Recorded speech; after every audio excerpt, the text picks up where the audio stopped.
ನಗರ ಉತ್ತರ ಶಾಸಕರಾದ doctor Y Bharat ಶೆಟ್ಟಿಯವರ ನೇತೃತ್ವದಲ್ಲಿ ಆಟೋ ರಿಕ್ಷಾ ಟ್ಯಾಕ್ಸಿ ಚಾಲಕರಿಗೆ ಕೋವಿಡ್ ಲಸಿಕೆ ನೀಡುವ ಅಭಿಯಾನ ಕಾವೂರಿನಲ್ಲಿರುವ ದಕ್ಷಿಣ ಕನ್ನಡ ಜಿಲ್ಲಾ ಪಂಚಾಯತ್ ಮಾದರಿ ಹಿರಿಯ ಪ್ರಾಥಮಿಕ ಶಾಲೆಯಲ್ಲಿ ನಡೆಯಿತು.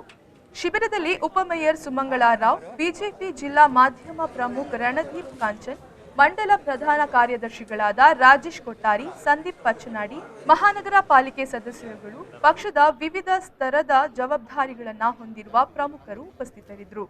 ನಾವು ಜನರಲ್ಲಿ ಹೆಚ್ಚಾಗಿ ನಿರಂತರ ಸಂಪರ್ಕದಲ್ಲಿ ಯಾರೆಲ್ಲ ಬರ್ತಾರೆ, ವ್ಯಾಪಾರಸ್ಥರಿರ್ಬೋದು ಅಥವಾ ಕಾರ್ಮಿಕರು ಇರ್ಬೋದು, ಎಲ್ಲ ಫ್ಯಾಕ್ಟ್ರಿಯಲ್ಲಿ ಕೆಲಸ ಮಾಡುತ್ತಿರುವಂಥ ಕಾರ್ಮಿಕರು ಇರ್ಬೋದು, ಹಾಗೆ ಹೆಚ್ಚಾಗಿ ನಮ್ಮ ಆಟೋ ಚಾಲಕರು ಮತ್ತು ಕ್ಯಾಬ್ ಡ್ರೈವರ್ಸು, ಬಸ್ ಚಾಲಕರು ಇವರೆಲ್ಲ ಏನಂತ ಹೇಳಿದರೆ ನಿರಂತರವಾಗಿ ಜನರ ಸಂಪರ್ಕದಲ್ಲಿ ಇರ್ತಾರೆ, ಸಾರ್ವಜನಿಕರ ಸಂಪರ್ಕದಲ್ಲಿ ನಿರಂತರವಾಗಿ ಇರ್ತಾರೆ.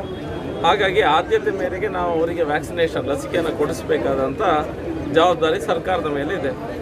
ಹಾಗಾಗಿ ಮಂಗಳೂರು ವಿಧಾನಸಭಾ ಕ್ಷೇತ್ರ, ಉತ್ತರ ವಿಧಾನಸಭಾ ಕ್ಷೇತ್ರ ವ್ಯಾಪ್ತಿಯಲ್ಲಿ ನಾವು ಇವತ್ತು 2000 ಲಸಿಕೆಗಳನ್ನು ಇಲ್ಲಿ ಸುರತ್ಕಲ್ಲಿ ಒಂದು 600, 500ರಿಂದ 600 ಹತ್ತಿರ, ಕಾವೂರಿನಲ್ಲಿ ರಿಕ್ಷಾ ಸ್ಟ್ಯಾಂಡ್ಗಳು ಜಾಸ್ತಿ ಅಲ್ಲೊಂದು 1000 ಮತ್ತು ಗ್ರಾಮಾಂತರದಲ್ಲಿ 500ರಿಂದ 600 ಅಂದರೆ 2000 ಚಿಲ್ಲರಷ್ಟು ನಾವು ಲಸಿಕೆಯನ್ನು ಏಕಕಾಲದಲ್ಲಿ ಎಲ್ಲ ಕಾಲದಲ್ಲಿ ಸ್ಟಾರ್ಟ್ ಮಾಡಿದ್ದೇವೆ ಈಗ.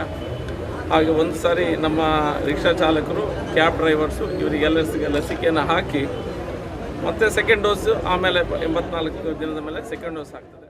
ಶರತ್ ಬಿಫೋ ನ್ಯೂಸ್, ಮಂಗಳೂರು.